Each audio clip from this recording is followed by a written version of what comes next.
Hi friends, आज मैं एक एंटीबायोटिक इंजेक्शन का रिव्यू करने जा रहा हूं। बैक्टीरियल इन्फेक्शंस को ख़त्म करने के लिए इस मेडिसिन को लेने की एडवाइस की जाती है। एमिस्टर 250 मिलीग्राम इंजेक्शन ब्रांड नेम से यह मार्केट में उपलब्ध होता है। स्टरकेम फार्मा प्राइवेट लिमिटेड के द्वारा इसका प्रोडक्शन किया जाता है। कीमत की अगर बात करें तो 2 ml का एक वायल मार्केट में 29 रुपीज़ का उपलब्ध होता है। फ्रेंड्स, अगर अभी तक आपने मेरे चैनल को सब्सक्राइब नहीं किया है तो प्लीज़ चैनल को सब्सक्राइब कर लें, बेल आइकन को भी प्रेस करें ताकि आने वाले सारे वीडियोस की नोटिफिकेशंस आप तक आ जाएं और आप मेरा कोई भी वीडियो को मिस ना करें। अगर आपने इस प्रोडक्ट को इस्तेमाल किया है तो आपके क्या क्या एक्सपीरियंसेस रहे हैं कमेंट सेक्शन पर लिखकर मुझे ज़रूर बताएँ। आइए फ्रेंड्स, वीडियो को शुरू करते हैं। सबसे पहले देखते हैं इसके कंपोजिशन के बारे में। तो फ्रेंड्स, इसमें एमिकासिन 250 मिलीग्राम की मात्रा में उपलब्ध होता है।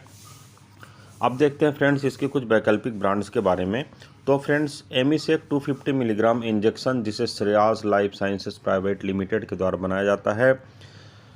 कैचमिक 250 इंजेक्शन जिसे कैचेट फार्मास्यूटिकल्स प्राइवेट लिमिटेड के द्वारा बनाया जाता है। लामिका 250 मिलीग्राम इंजेक्शन जिसे जुवेंटस हेल्थ केयर लिमिटेड के द्वारा बनाया जाता है। एमिस्टर 250 इंजेक्शन जिसे स्टरकेम फार्मा प्राइवेट लिमिटेड के द्वारा बनाया जाता है। और आईवी माइसिन 250 मिलीग्राम जिसे एफडीसी लिमिटेड के द्वारा बनाया जाता है।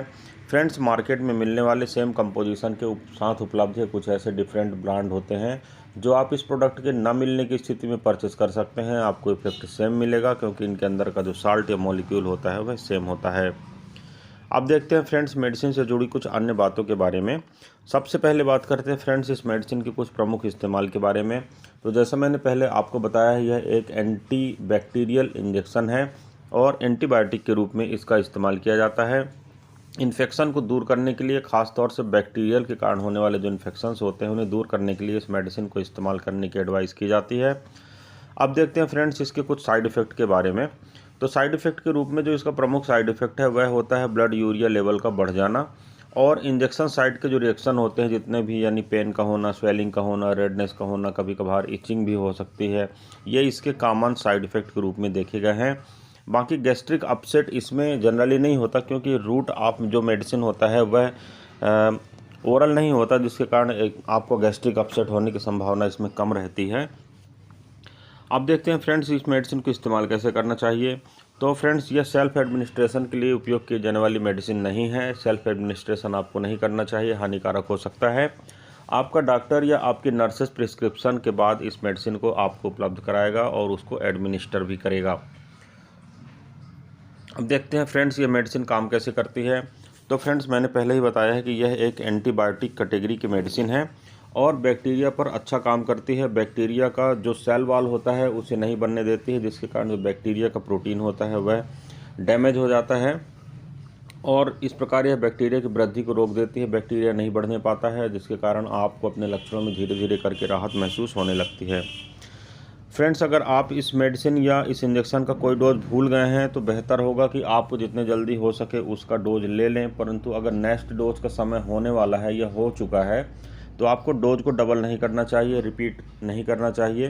कंटिन्यू 2 डोज आपको नुकसान कर सकते हैं, इसलिए आपको जो निर्धारित समय का डोज है उसको उपयोग करना चाहिए और पीछे के डोज को स्किप कर देना चाहिए, यानी छोड़ देना चाहिए। मेडिसिन के इस्तेमाल करने के दौरान आपको अल्कोहल का सेवन नहीं करना चाहिए, यह आपके लिए हानिकारक हो सकता है।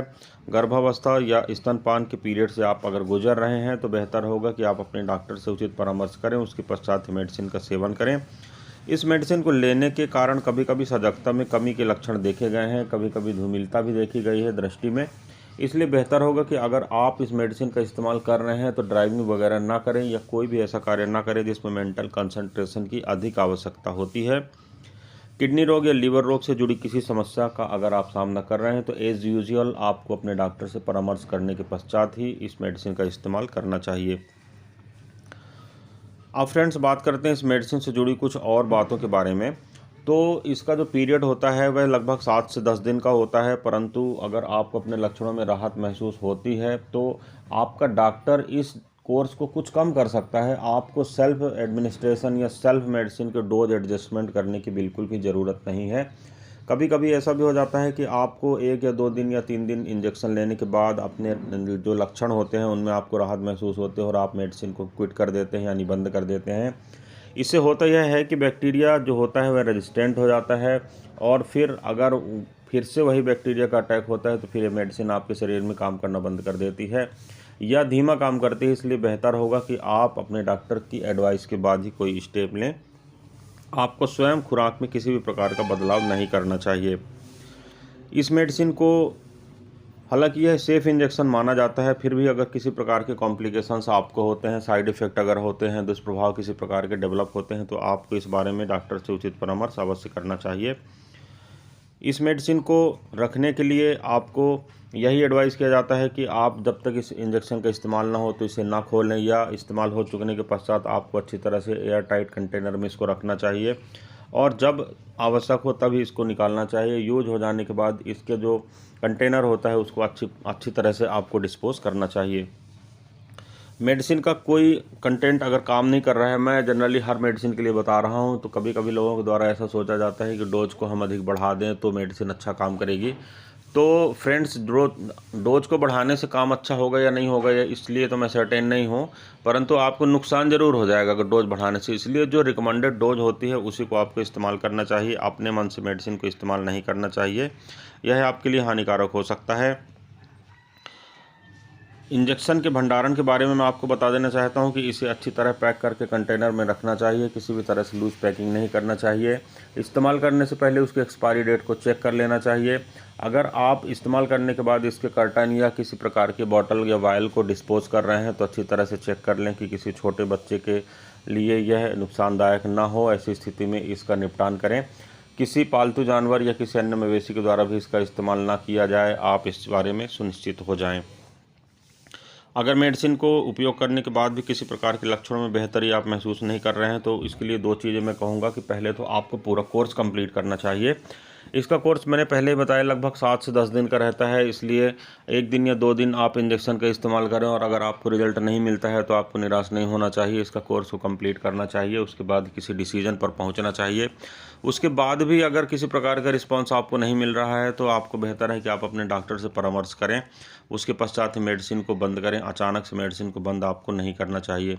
इसकी डोज को बदला जा सकता है या किसी प्रकार की अन्य वैकल्पिक मेडिसिन को सजेस्ट किया जा सकता है, यह डॉक्टर के द्वारा ही किया जाएगा, इसलिए सेल्फ मेडिकेशन की कोशिश आप ना करें। और फ्रेंड्स, कभी कभी यह भी पूछा जाता है कि मेडिसिन के इस्तेमाल करने के दौरान क्या हम अल्कोहल का सेवन कर सकते हैं। तो फ्रेंड्स, मैं आपको बता देना चाहता हूं कि किसी भी प्रकार की मेडिसिन को अल्कोहल के साथ इस्तेमाल नहीं करना चाहिए।